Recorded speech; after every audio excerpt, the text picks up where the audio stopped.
It's good to be with you. Yes, absolutely. Well, it's interesting times, a lot going on around the nation, around the world. So it's good to reflect a little bit on what we accomplished and where we need to advance. Yeah, thank you so much. Your heart's always with small business, and we are just so grateful. We're really looking forward to see you in person. We have our annual conference with all small business owners throughout the country in September, and we really wish you can come to address them in person. Well, obviously, I would love to do it. We're getting out a lot more these days. A lot depends on the Senate schedule.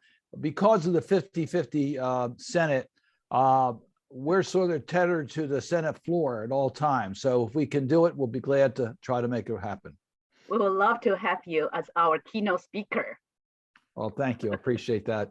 We'll check the date, see if it can happen. You got Jerome Stevens on the phone. Jerome can make anything happen. He's Jerome is amazing.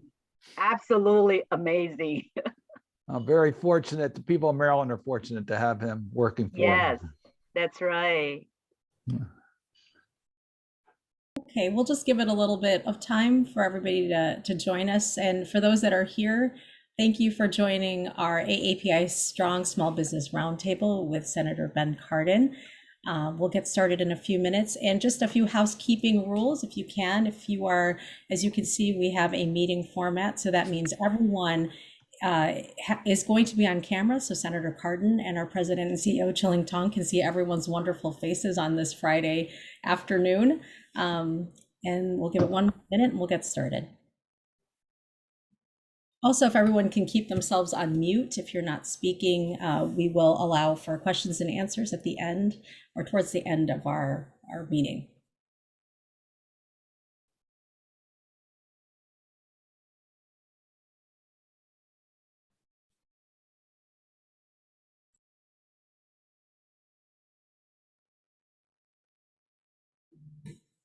All right. Do we have anyone else in the waiting room, Emily? No, I think we're good to go. All right, well, we're going to get started then. Again, thank you so much to everyone here. My name is Janet Alakpala. I'm the Program and Business Development Director for the National Asian Pacific Islander American Chamber of Commerce and Entrepreneurship, also known as National ACE. And we're happy to have everyone here today for our AAPI Strong Small Business Roundtable with Senator Cardin. And right now, I will hand it off to our President and CEO, Chilling Tong. Janet, thank you so much. As a Marylander, I'm so pleased to open today's discussion with Senator Cardin of Maryland. We are so honored to have him back with us, and we look forward to hearing updates regarding the American Rescue Plan and more. Before I begin, I would like to share a little bit about National ACE, National Asian Pacific Islander American Chamber of Commerce and Entrepreneurship. Our organization is working hard to help our AAPI business owner toward recovery. And I'm so pleased that we have 100 affiliate AAPI chamber and partners throughout the country. And we have so many partners with us today to celebrate May Heritage Month together. We have been providing resources and service to over 2.2 million AAPI small business owners across the country, so our AAPI business stay open and run safely. During the early stage of the pandemic, our organization helped commission the largest national survey with a focus on Black, Hispanic, and AAPI businesses. From our own national survey, we find that 1 in 3 female AAPI business owners experienced direct racial bias and discrimination, and 84% reported that COVID-19 has had a negative impact on their business. Additionally, over 11,000 anti-AAPI incidents were reported since the beginning of the pandemic, and 30% happened at the business places. This is why we come together with our policy leaders like Senator Ben Cardin, who believe in the fight against anti-AAPI sentiment and believe in rebuilding small business to stay resilient, stay open, and running safely. Those past 2 years, National ACE has been fortunate to help over 18,000 small businesses directly and stay in touch with over 60,000 small business owners throughout the year. Our plan is to continue this important work through our AAPI Strong program, which focus on helping train businesses to respond and report in crisis situations, conduct national surveys to measure hate, discrimination, and bias on our minority businesses, and host a regular in-person and virtual roundtable discussion with policymakers, corporate leaders, and small business leaders to discuss ways to create impactful solutions. We invite all businesses that need assistance to reach out to our organization at nationalace.org. And now it is my honor to introduce Senator Ben Cardin, who has been a national leader on healthcare, retirement security, the environment, and physical issues, while representing the people of Maryland in the United States Senate. Senator Cardin currently serves as a chair of the Small Business and Entrepreneurship Committee, which is the forefront of rebuilding our economy. Senator Cardin has been a longtime champion of the AAPI business community and the all minority business community. From the onset of the pandemic, Senator Cardin has fought to ensure that federal resources, including grants and loans, were made available to smaller and minority-owned businesses. We are just so grateful for his leadership. He has made it a priority to find better ways to provide access to credit for qualified small businesses and entrepreneurs, particular minority-owned, women-owned, and veteran-owned business. Senator Cardin, we thank you so much for your leadership. And also we're just so grateful for your wonderful staff, Jerome Stephens, to help us to make this happen. And thank you. And now let's welcome Senator Cardin. Well, the jiggling tongue, first of all, thank you so much for your extraordinary leadership on behalf of National ACE and what you've done to help opportunity in the community. It's good to be on your team. It's great to be with you. Thanks for acknowledging Reverend Jerome Stevens, who's been an incredible source in my office to bridge all the communities. So we come together to celebrate what we've been able to accomplish through your hard work and through our joint efforts, but recognizing there's still a long way to go. We got work to do. So we can celebrate a little bit, but we also have work we have to get done. So let me just take this moment to acknowledge we're in AAPI month. We're in Small Business National Small Business Week. The theme of this week for small businesses is build a better America through entrepreneurship. And I believe in that. I really do believe entrepreneurship can provide an opportunity to bridge the wealth gap in this country and to provide opportunities for all Americans to be able to grow their own personal achievements, but also help our total economy. Small businesses is where we get job growth, is where we find innovative ways to deal with issues. And that's been really true during COVID-19. Small businesses don't have the same type of financial resiliency. They need help during economic downturns. We have to be there to help. So this COVID-19 has been particularly difficult on small businesses, but it's been really difficult on Asian American owned small businesses. When you mentioned some of the statistics that we have seen, let me just tell you, we've seen a rise in hate crimes against Asian Americans up 124% in 2020. the first year of the pandemic. But when you go to 2021, it was up a staggering 339% increase. So there's been a dramatic increase in the amount of hate crimes against Asian Americans. And when you take a look at small business owners, you gave the statistics. A large number of Asian American business owners have been seen physical threats, have seen intimidation, have seen that type of un-American activity that cannot never be tolerated, has made this pandemic even more challenging for Asian American and Pacific Islanders who have owned small businesses in our community. So I just really want to start by saying we got to first deal with the rise of hate in this country. We can be no room for that at all. I know President Biden has made it very clear he won't tolerate that under his watch, and we all need to work together.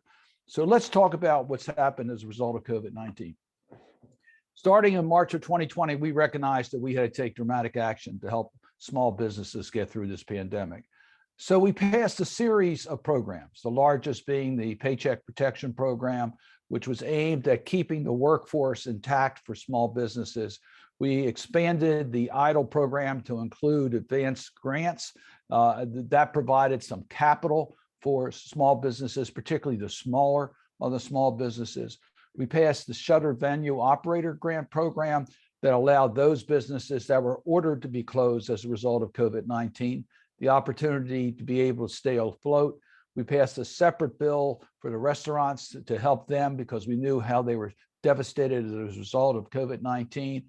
We passed a navigator program to help small business owners be able to get the resources they need. We increased our support for the resource centers. We codified the Minority Business Development Agency, MBDA program, which is extremely important for minority small businesses. We gave them life by authorization, as well as expanding their reach, including grants that they can give to minority institutions such as HBCUs in order to partner with minority small businesses. That's what we did in order to provide relief. But as we saw the first rounds of grants going out and loans going out, it wasn't fair to all small businesses. If you didn't have an established relationship with a bank, or you really needed, you're a small business, you only need a small amount of help. But for a bank, that's a pain. They'd rather have bigger small loans rather than smaller loans. We found that the really underserved, underbanked community was not being treated fairly. So we started to target the programs. We used the CDFIs. We used ways in which we could reach the minority community. And guess what? Under the first year of the Biden administration, we have seen a much greater impact in getting help to the minority small businesses and those in underserved communities. We're very proud about that. This year, 2021, was a record year for small businesses.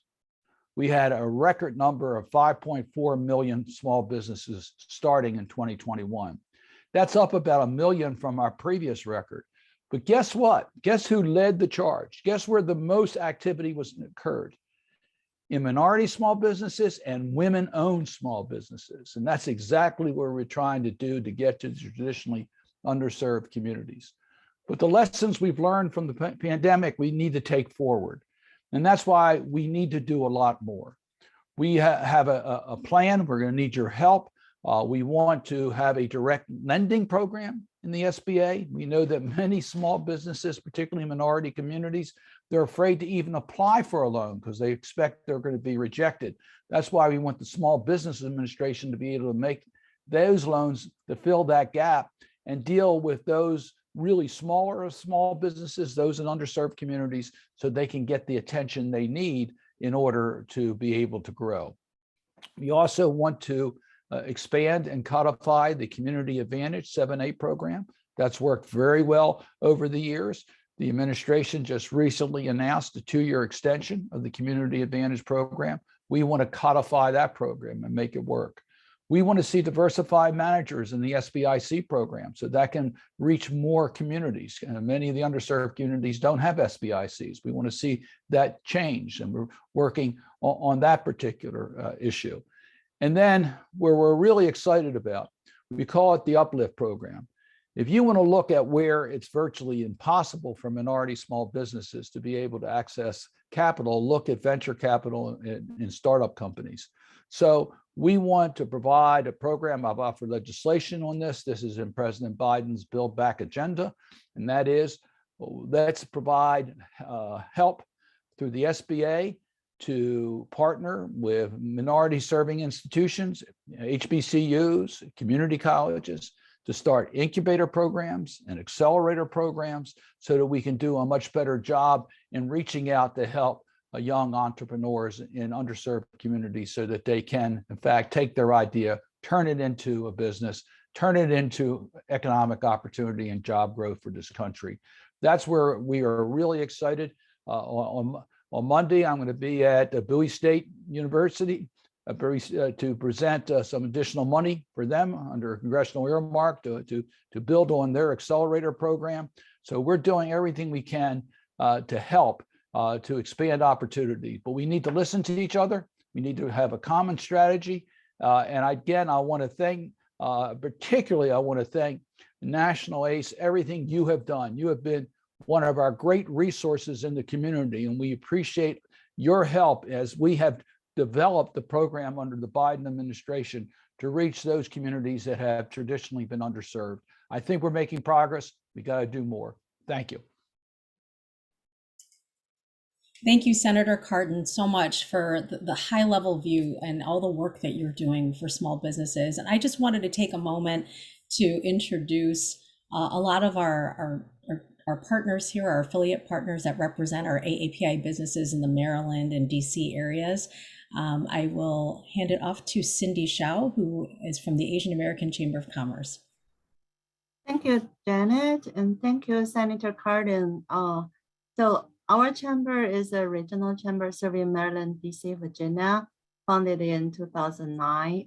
We've been serving the fast-growing Asian business community in this greater Washington, DC area for more than 13 years. And I want to take this opportunity to mention our Juice of Asia Chamber Awards Gala.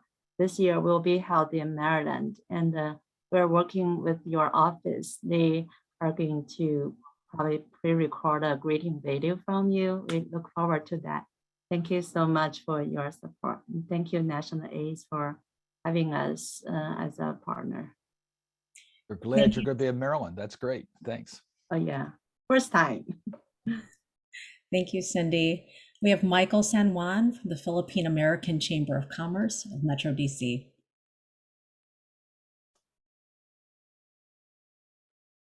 Mike, are you there?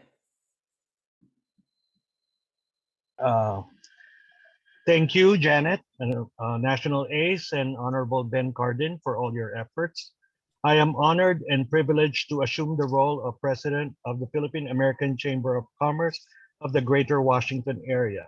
A brief background about the Chamber was founded in 1992 with a vision to expand and strengthen Filipino entrepreneurship and business development in the Greater Washington area, as well as promote community involvement.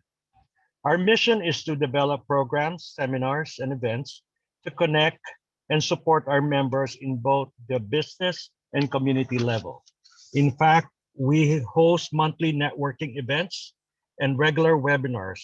The Philippine American Chamber of Commerce has been actively involved in vaccinating the DMV area, most specifically the underserved and underprivileged communities. Of course, all of this won't be possible without the dedicated efforts of the officers, members, and board of directors of the Chamber. Thank you. Thank you, Michael. And last but not least, we have Dr. Eugenia Henry. And Dr. Henry, if you can, the floor is yours. Thank you, Janet. Thank you. Hello, everybody, and Senator Cardin. Thank you so much for your consistent support to the AAPI small business. I have a small business in Hunt Valley, Maryland.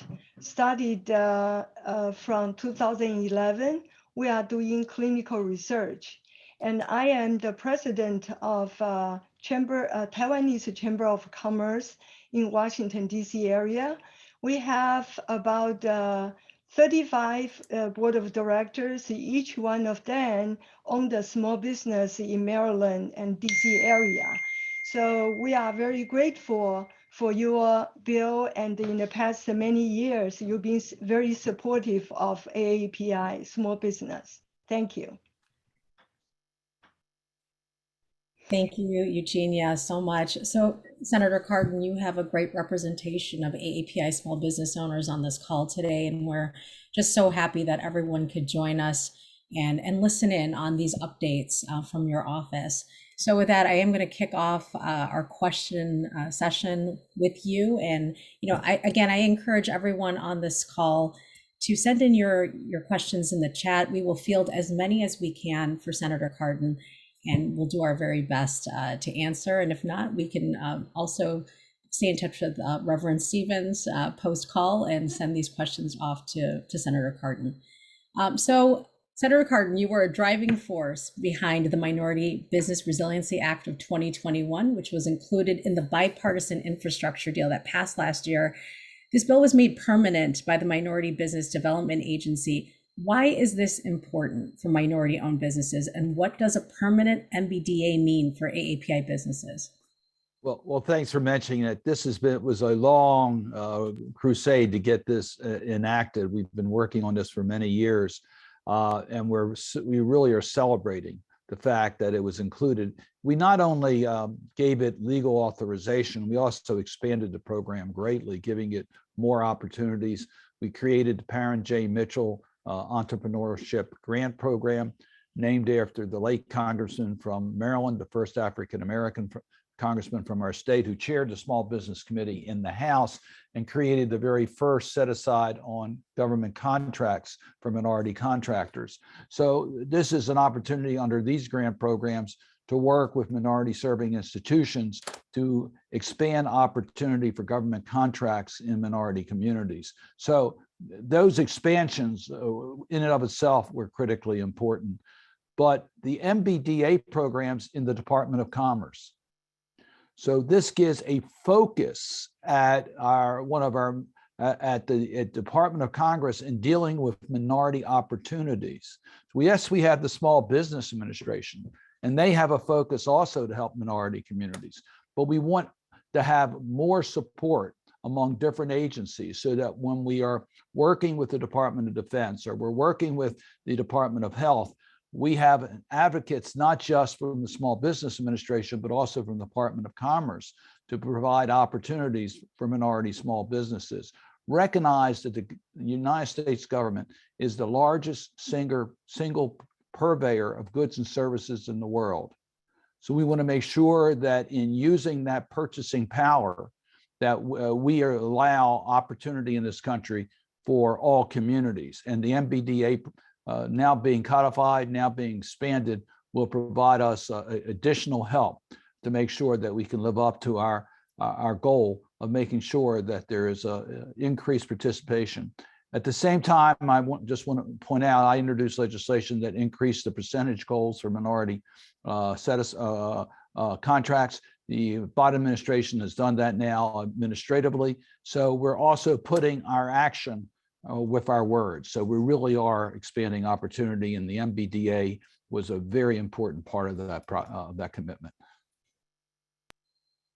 That's wonderful. Thank you so much. Also, we know that the House passed the HR 3807, the Relief for Restaurants and Other Hard-Hit Small Business Act for 2022. And that bill is to deliver $55 billion in relief to small businesses. What will this act cover? Just to keep everyone informed. I know you covered a little bit of that at the top of the hour, but we'd love to hear what it would cover. So I guess it was late last year, we passed the Restaurant Revitalization Fund, recognizing that restaurants were so badly hit by the pandemic. Many had to close. Most had to radically change their income flow. And to this day, those numbers are still not back. They're continuing having problems with supply chain and costs, as well as workforce obtaining the necessary workers in order to be able to carry out their businesses.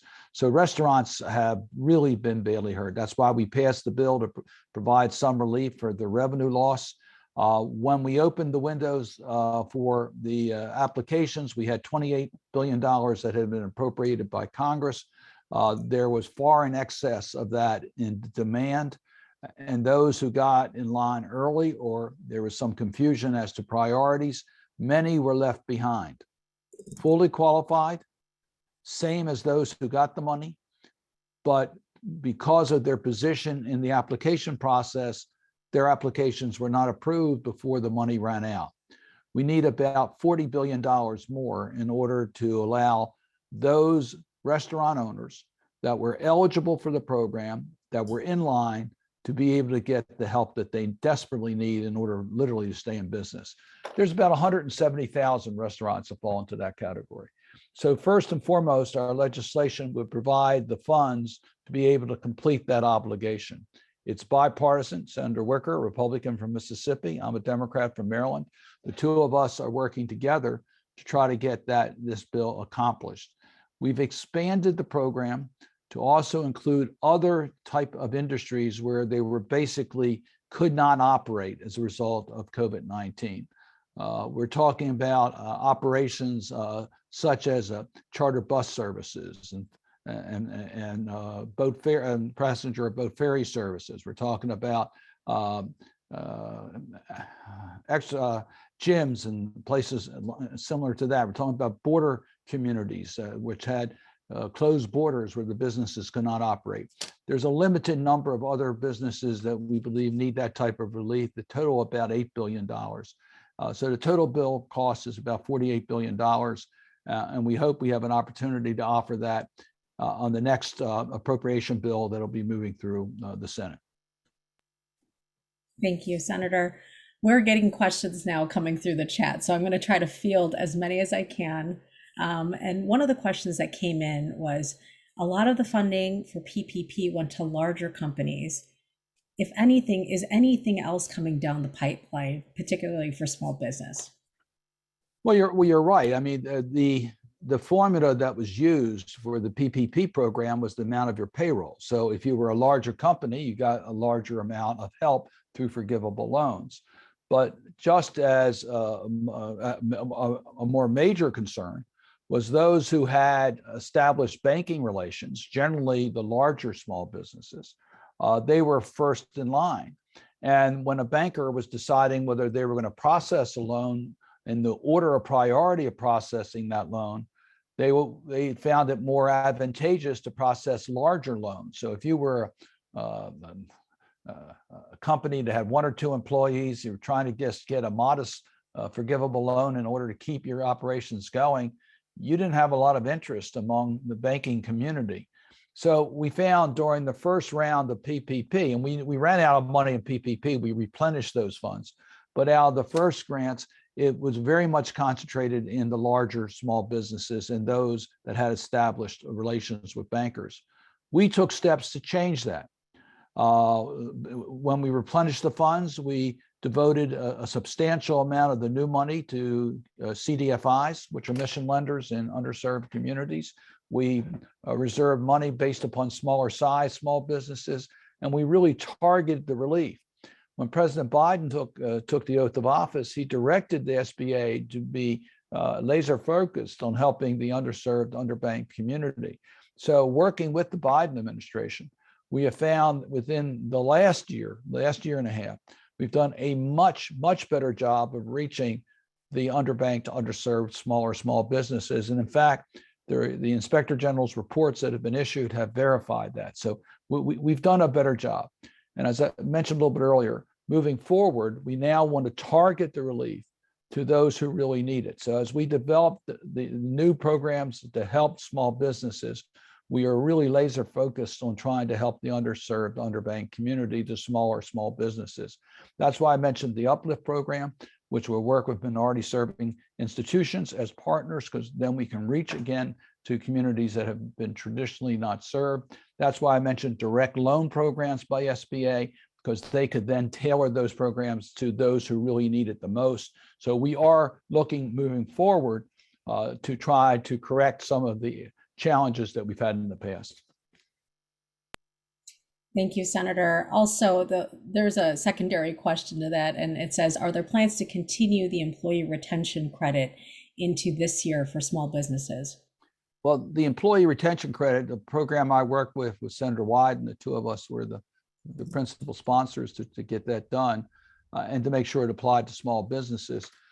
It was prematurely terminated, and we regret that. It was used as a pay for in one of the bills in the last administration, and we were very disappointed that it did not go its full term.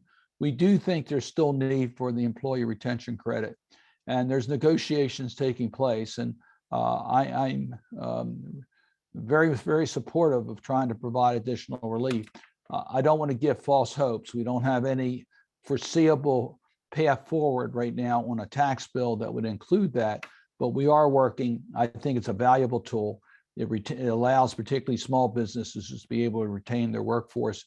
One of the major challenges small businesses have is finding and retaining workers. So I hope that we can provide some relief in that regard.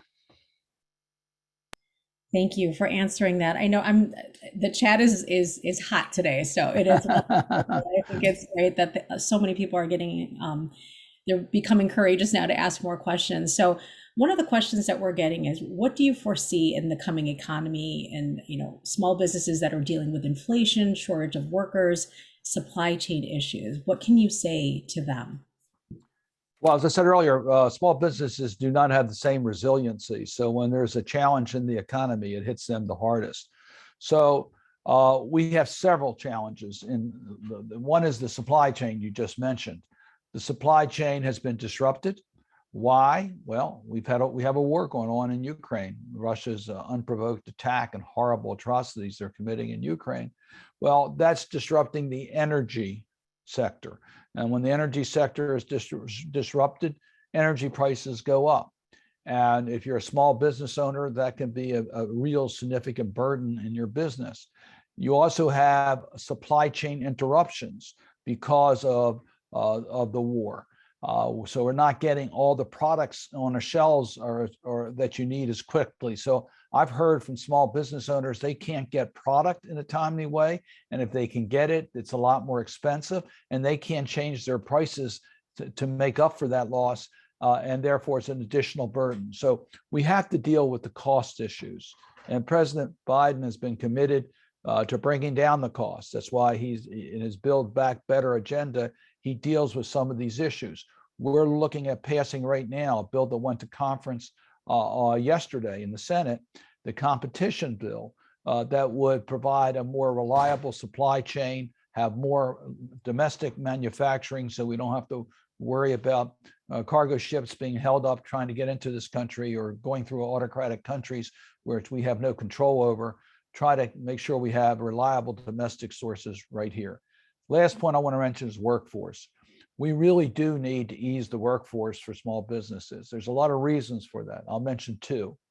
Our immigration policy needs to be reformed. We need to have worker visas for those we need in this country. Just look at our healthcare facilities and their needs for trained nurses. Look at our agricultural workers, our seafood industry. They need the seasonal workers that come into this country from other countries. Look at what's going on our summer resorts. They need the J1 visas for people coming in that serve many different purposes. So we have to ease up on the worker visas for people coming into this country. And then we have to make childcare affordable. It is for a lot of women, particularly, the cost of childcare is just so expensive, it doesn't pay for them to enter the workforce. In order to ease up the workforce and to do what's right and fair for this country, we need to have affordable childcare. And President Biden's proposal to limit the cost of childcare to 7% of your income is one that I strongly support. This is so wonderful. Senator, we have been hosting in-person roundtables across the country. And I do have to highlight the fact that our CEO, Chiling, has been on the road, as we say. She's been on a tour across the country, and we've been able to conduct these very critical roundtables where we're hearing exactly what you're talking about, all these issues that our small businesses are dealing with. So I'm glad that we're highlighting that in our call today. And again, we have a lot more questions that I'm going to ask you now. One of them being, this person that's asking, they appreciate that you're from Maryland and that you consider many small businesses in the DMV area. While based in DC and Virginia, are there any region-specific programs in the works in addition to Maryland, Maryland specific or on a national level with respect to access to funding? Well, there is one that, well, the answer is yes to that. I'll be announcing this on Monday at Bowie, and that is we now have congressional earmarks back, directed spending. So I was able to obtain a $3 million specific funding that goes through the SBA to create accelerator programs. And it's going to be in partnership with HBCUs and minority serving institutions. In Maryland, we only have one HBCU that has such a program, that's Bowie. This will provide other opportunities for the HBCUs and MSIs and community colleges in our community to be able to develop centers of excellence for minority businesses so they can have a better opportunity to obtain government contracts and to be able to get the services that they need. That's just one example of what's happening in our region. We have two SBA offices that serve Maryland. One is located in Baltimore, one's located in Washington, D.C. We have resource partners that work across party lines, across state lines, excuse me. We have, for example, our Veterans Business Outreach Centers that work across district lines. We just opened one in College Park, which is there to serve the general community. We have women business centers that are available. So there's a lot of opportunity for our region. We want to strengthen the entire pie for the country. That's why we are dealing with access to capital. We're dealing with services in minority communities because we know that they have been traditionally underserved, and we want to make sure that we reach the underserved communities. We're looking at ways that we can expand opportunity throughout the small business community. Thank you so much for that. One of the things that some of our attendees are noticing or that they wanted to bring to your attention, a lot of corporations had been paying attention to AAPI businesses within this last year, but they're starting to see, particularly in DE&I issues, for instance, because of the anti-AAPI hate, the headlines, but because hate is still, on the rise, like you said earlier on, it's no longer something that we see often. And sometimes that misconception is that corporations are starting to say, well, it might not be an issue anymore because they're not seeing it often. What can we do to, help maybe evangelize better in a way that's tasteful? This is a difficult topic for us as business owners because it's something that we're dealing with on a daily basis. We still want to run our businesses, but how do we let corporations know that this is something that is an issue? Tastefully, I guess. Yeah. Well, I don't know if you have to be tastefully or not. I think you just look at the numbers. I mean, the numbers are shocking. The numbers are not anywhere near acceptable in this country. Of course, one hate crime is one too many, but we've seen such an escalation, and it has not hit all communities the same. We've seen an escalation in extremism and hate around the world and in the United States. I serve as the chair of the U.S. Helsinki Commission, and one of my major responsibilities there is to bring up human rights issues globally. I am the special representative of its parliamentary assembly on dealing with anti-Semitism, racism, and intolerance. And we've seen throughout Europe, throughout the United States, a rise in anti-Asian, anti-migrant, anti-Black, anti-Semitic, all have increased. Every single one. Anti-Muslim, all of them we've seen major increases. But the Asian community has been the one that has been the hardest hit because of the manner in which the COVID pandemic was promoted and advertised, its causes. And we still have that with us today.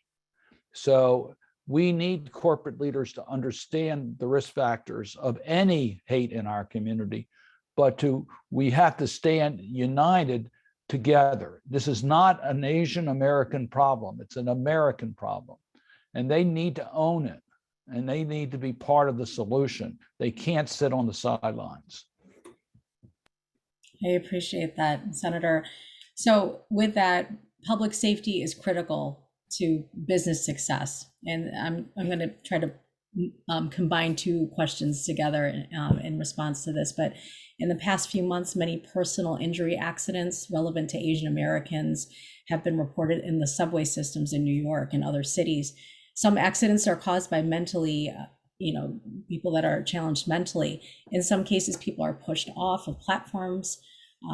Do we have policies that would address this particular issue, or can Congress offer assistance to install some kind of safety mechanism, bars, to prevent people from being pushed off of platforms? Because again, many Asians have been sadly just targets with these recent attacks. I'll be glad to work with the federal and local authorities to see whether we can't develop a specific strategy to deal with that particular risk factor. I've been working with the regional delegation in regards to safety issues for our rapid rail systems in the Washington area, because we've had safety lapses that are unacceptable. So we are working on safety issues. But as far as intentional violence, that's something that really requires law enforcement to have a strategy and to finance that. I will talk to the U.S. Attorney about that also. Maybe they can help in a strategy to deal with it. This is something that requires, I was not aware of those numbers, but it requires immediate attention. So we will do our best to try to put a spotlight on that. And then in regards to the mental health resources, the need for mental health resources is important for multiple generations of AAPI business owners, from dealing with the aftermath of discrimination to failed businesses, closures, and suffering with mental illnesses have been really tough on the community. What more can be done to provide mental health resources? Well, you're exactly right about the need. We had a tremendous need before. We've been on a long path to try to provide mental health parity in this country. There has been a historic discrimination against mental health services. When I came to the Senate in 2007, I had a chance to talk with the late Senator Ted Kennedy about this, who was one of the real champions on mental health parity. And we were able to pass several bills to really bring, we thought, mental health services up. And then we saw what was happening with our military, the number of suicides, the failure to provide, particularly soldiers in transition, the services that they needed when they came back from combat. So we dramatically increased the public support for mental health services in the Veterans Administration. And then comes COVID-19. And COVID-19 has a dramatic impact on the mental health of our nation. Those who have been hit the hardest are our children. Being unable to socialize in the normal settings in their schools has caused tremendous challenges, and we've seen it. We see the consequences of it. So as we passed the American Rescue Plan, we provided a lot of money for our schools. We also allowed them to use those dollars to significantly increase mental health services in our schools to deal with our children, so we could identify those that are at risk and provide the services that they need. During the pandemic, we also expanded greatly telehealth services. Telehealth works really well for mental health services, and it's very timely. You don't have to wait for an appointment. You don't have to drive a long distance, and you can follow up immediately. So we want to make those types of improvements permanent, so that the changes that we made as a result of COVID-19 and providing access to care, we make that a permanent change in our health statutes. And then we have to provide the resources. The good news, the committee I serve on, the Senate Finance Committee, has a bipartisan group working on expanding dramatically mental health services in our nation to truly live up to parity. It is a strong bipartisan effort by Democrats and Republicans. And I'm very optimistic that in this budget cycle, you're going to see another significant increase in federal attention, both by laws and resources, to provide mental health services, recognizing that we had a gap before COVID-19, but it's a much more severe and urgent need as a result of COVID-19. Thank you, Senator. I'm going to bring it back to talking about MBDA. How do you see the MBDA's new role as a permanent agency to support minority and small businesses? Well, I think first of all, we gave them a broader jurisdiction, so they have the wherewithal to be able to provide greater level of services. It clearly will be in helping direct government contracts to minority businesses, and to provide the technical support they need. It will also be to help monitor the circumstances to get more prime contracts than just subcontracts.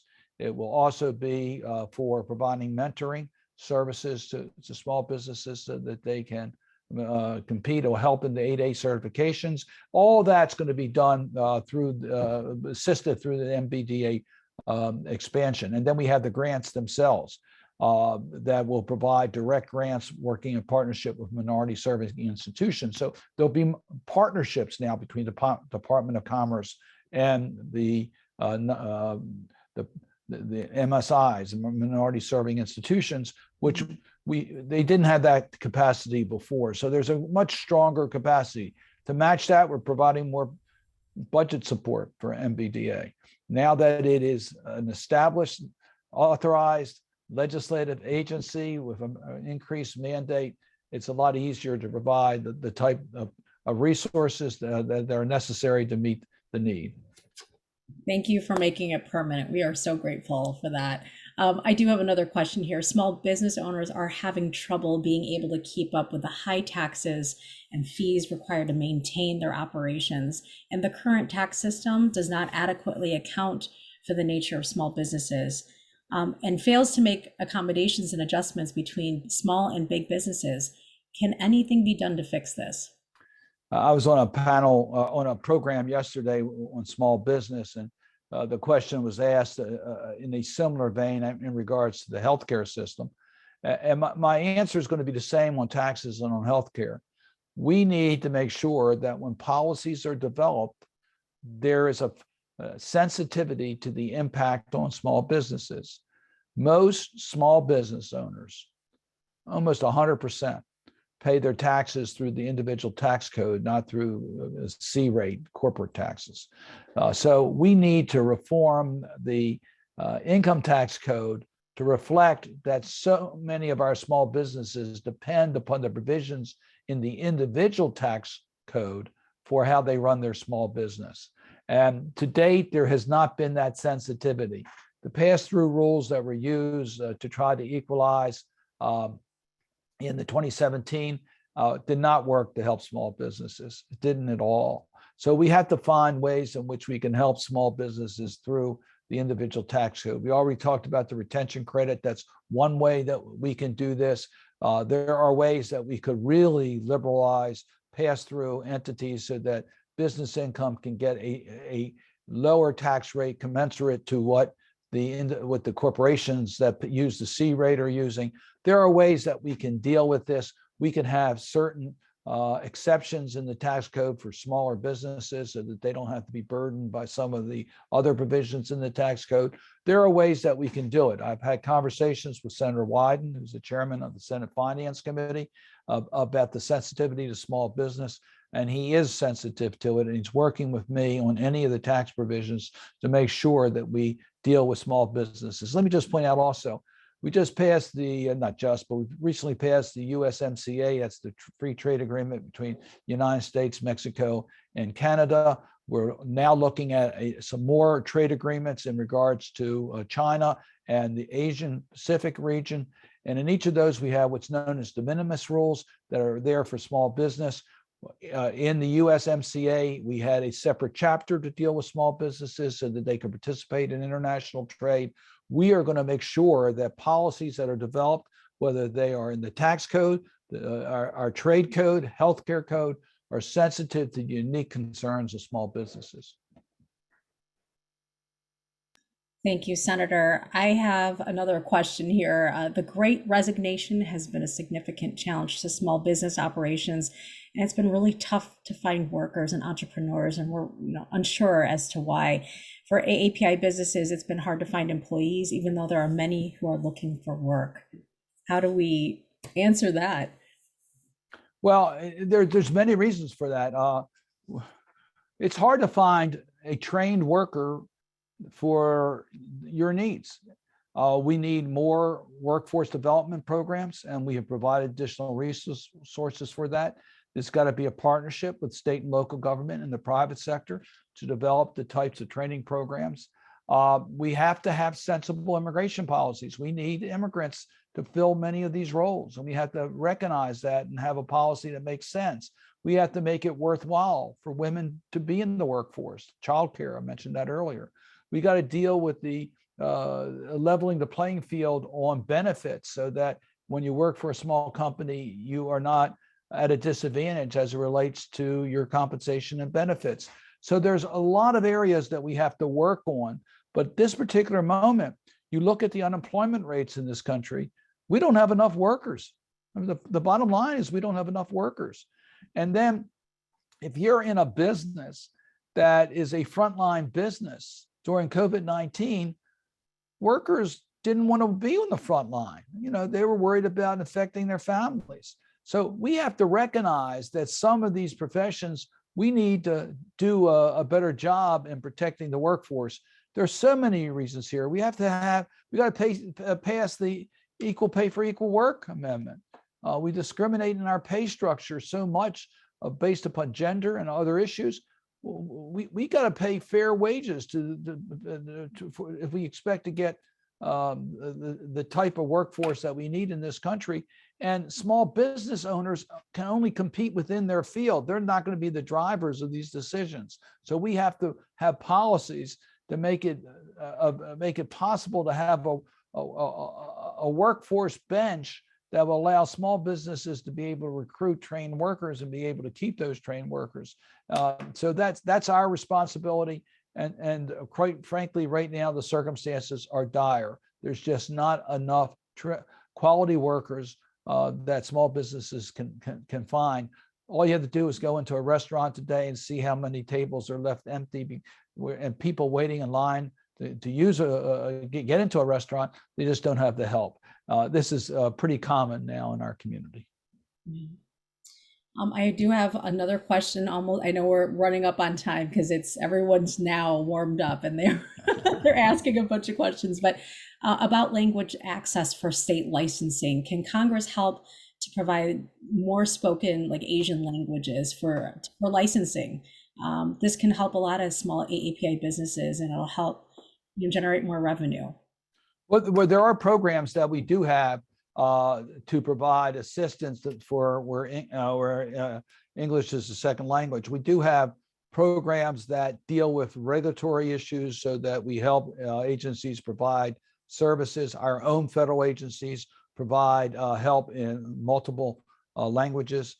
So if there is a specific area of concern, let us hear about it and let's see whether we can't work with you to see whether we can help in that regard.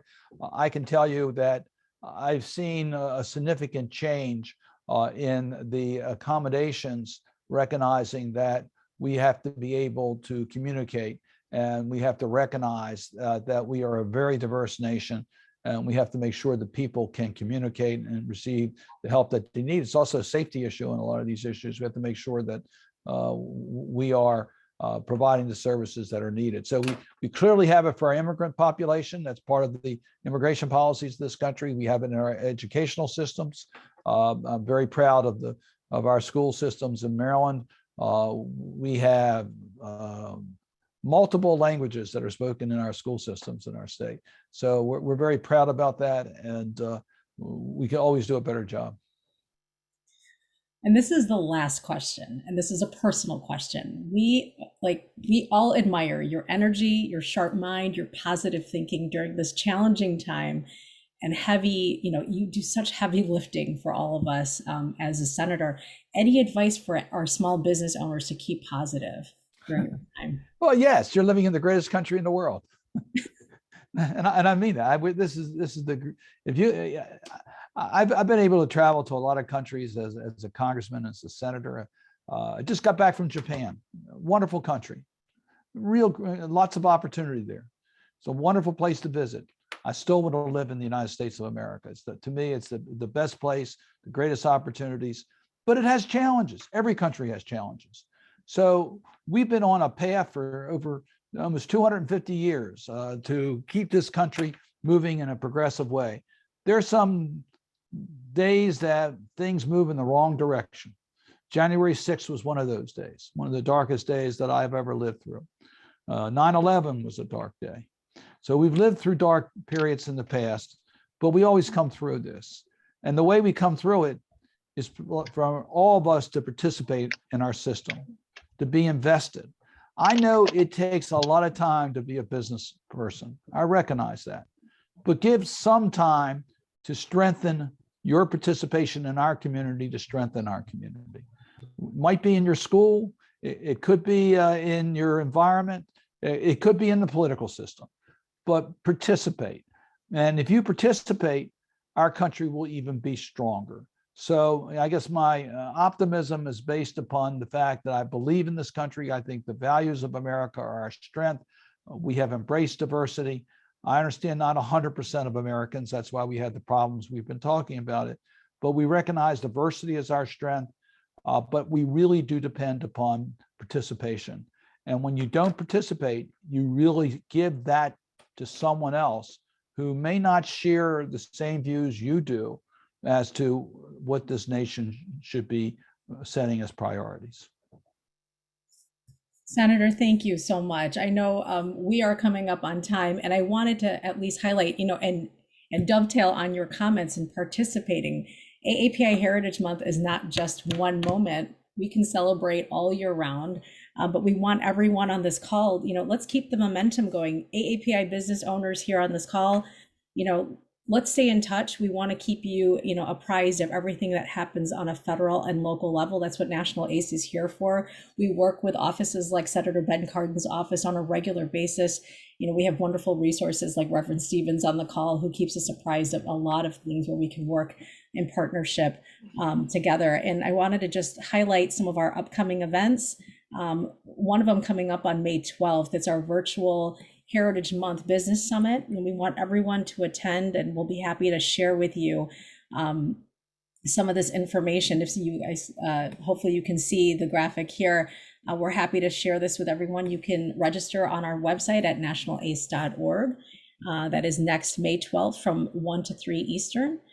And then in September, we'd love to see everybody, and particularly Senator Cardin, we'd love to have you there for our national annual conference, our AAPI Strong Conference, September 19th through 21st in DC. So with that, I would like to thank you so much, Senator Cardin, for your time and for spending all this time with us. Even our chamber partners that are here on the call, Cindy Shao from Asian American Chamber of Commerce, Mike San Juan from Philippine American Chamber of Commerce, and Dr. Eugenia Henry from the Global Federation of Chinese Businesswomen. There is a request, Chiling, and whenever Chiling has a request, we have to do it. So if everyone can turn their cameras on, she would like to take a photo all together. So if you can turn your cameras on, we'll take a quick group photo. Emily, will you be doing that for us? Yes, let me get a gallery view. Everyone has their smiles on. Okay, it's going to be 2 pages of photos. So here's page 1. Everyone just smile. You're probably on this page. 1, 2, 3. And then we're going to go to page 2. Keep smiling. 1, 2, 3. Okay, we got it.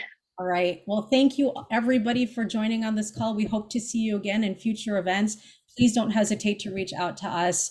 And thank you so much for spending time with us today. Happy AAPI Heritage Month. Take care. Thank you, Senator well. Cardin. Thank you so much. Thank you. Thank you all. Thank you, everyone.